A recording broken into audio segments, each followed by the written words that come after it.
Hi, I'm Karla Pearce, and in this episode we are joining Kamloops ceramicist Amanda Eccleston in her home studio. We are going to learn all about pottery today, right from wedging the clay to throwing it, right to the very end where we fire it up. So join us, it's going to be a fabulous afternoon.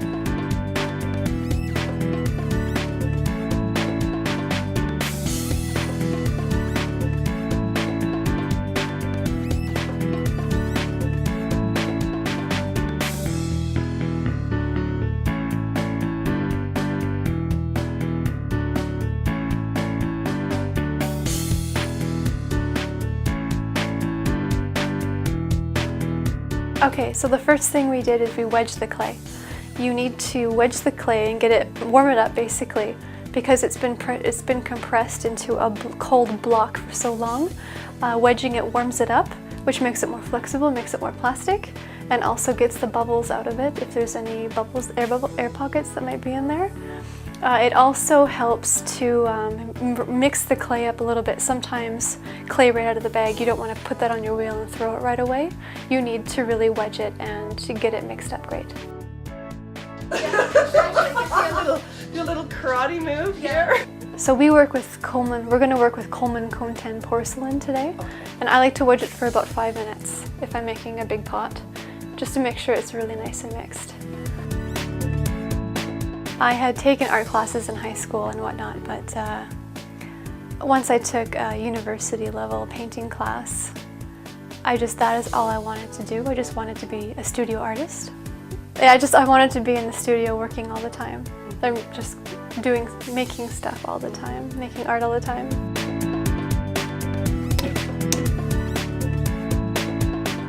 Now, throwing. We're going to take the clay that we've wedged, we're going to make the bottom, give the bottom a little cone shape, and we're going to slap it on the wheel really hard and smack it down a few times. Show it that you're the boss. Hey, that was graceful. Excellent.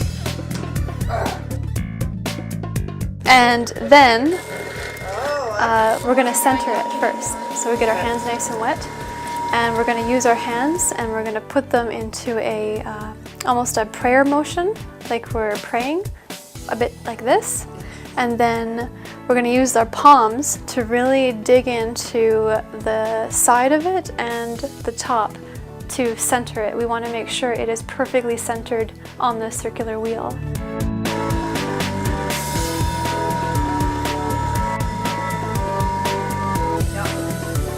All right.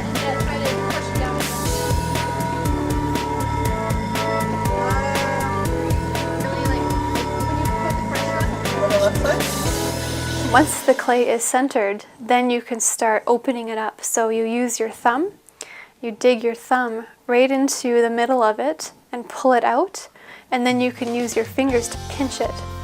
You use your thumb and your middle finger and you pinch it and you slowly bring your hand up. Almost like you're pulling on it, you're pulling it up. You want to keep the consistency of the walls the same thickness the entire way up. You want to make sure the rim isn't too thick and that anything below the rim is too thin. That will collapse it. You also want to make sure your pot doesn't get too wet. If you're throwing for too long, the clay becomes oversaturated with water, and that doesn't matter how big or how small your pot is, it'll just fall down.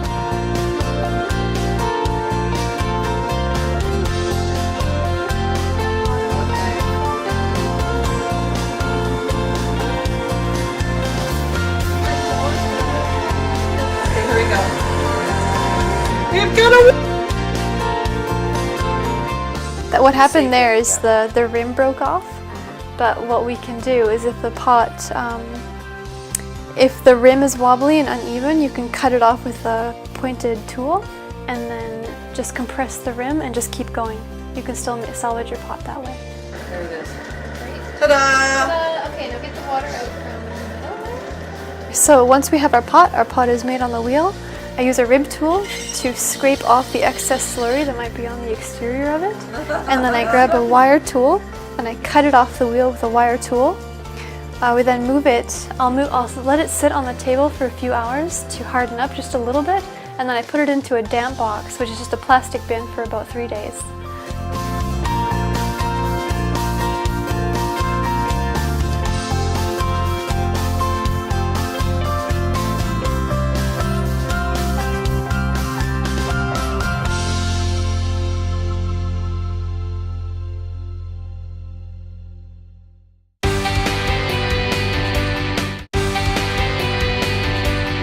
soon as they're done being trimmed, we can start adding all the decorations. We're gonna put coils around the exterior of it and make them into roughly leaves. And then we're going to add spirals, barnacles, and bubbles on top of the leaf. We use liquid clay, which is just the clay that I've mixed with water and made it more of a liquid consistency and not a clay consistency. So we're going to use a paintbrush to just smear that onto the pot.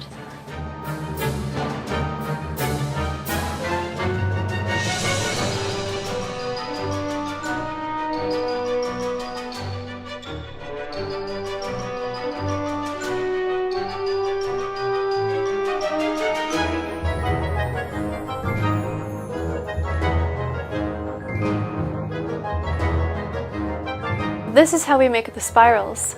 You roll out a coil of clay in your hands, just a really little one, and you flatten it with your palms, and then you just take the very edge with a finger and you roll it up like you're making a snail. Remember making snails in elementary school out of plasticine? It's basically what I'm doing, but they're flatter. And then once those are made, you paint a little bit of slurry onto the pot where you're going to stick it, and then you stick it right on. I have a very random, chaotic pattern that I like to use. I like to put them into what looks like a natural growth pattern where there's clusters of growth going on. Well, we're going to make the barnacles next. So the barnacles are just a little dot of clay that is pressed onto the end of a paintbrush, squished around a little bit, and then I just dip the end of the barnacle in a little bit of slurry and then attach it to the pot just by pushing it in with the paintbrush.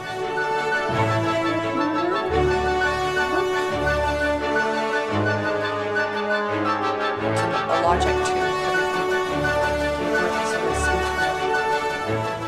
Then I carve the leaves. The ruffles that we made, I like to make them look like they're a different texture than the cup we put them on.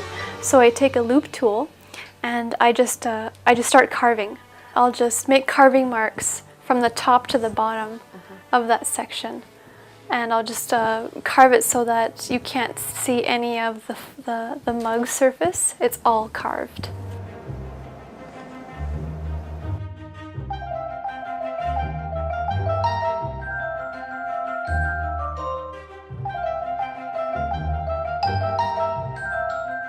I just really loved the 3D aspect, and I love working with the glazes on the fired clay. It looks like stone and glass, but it can also imitate real life extremely well. Now these are done. They're going to sit in a damp box for probably another 2 days, and then they're going to go on my drying shelf for 2 weeks. I like to give them a long time to dry, because then there's no risk of them exploding from moisture. But I'll always check them. I'll check to make sure before I even put them in the kiln. If they're cold, it means they're still damp. The first firing you do is called the bisque fire, and it basically just hardens the pot, takes it up to a point where the silica crystallizes, which hardens the piece into something like, it's almost like glass.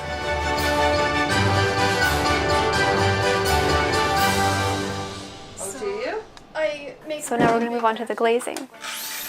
And what we're going to do is we're going to fill in all the little barnacles and spirals with a purple glaze. You really have to get it in there. I've tried dipping before and the glaze won't go right inside. So we're going to use a little dropper, and you're going to feed them like baby birds and fill them right up with the glaze. We're going to use tongs to dip this plate that we're decorating into the blue. And you only have 3 seconds to get it in there and get it out. That's it! All right! Awesome! Oh, nice! Awesome. Okay, wow! Sometimes the pots will fracture, get cracks on the bottoms. The glaze will run off the pot, and or even during the drying process, the pot will just crack in the one place it shouldn't be cracking in. That is out of your control. I like my pots to look like they're almost like a coral reef themselves. They've been submerged in the ocean or in a lake for years, and there's things growing on them. It's very fantasy-like. I'm not depicting exact species of plankton or coral, but I like them to look like if they were sitting in a coral reef for years, that there is all this growth happening on them. The best part about being a potter is making the perfect teapot. It comes out of the kiln, it's light, it pours beautifully, it handles well, and it's freaking gorgeous. One of the beautiful things about creating ceramic artwork is that there is a deep connection with the earth, and we have been doing this for a long time, digging up dirt and firing it in very primitive firing situations like a fireplace or a hole in the ground. The first pieces of ceramic art were found around 20,000 years ago, and it predates some of the more fantastic expressions of artwork.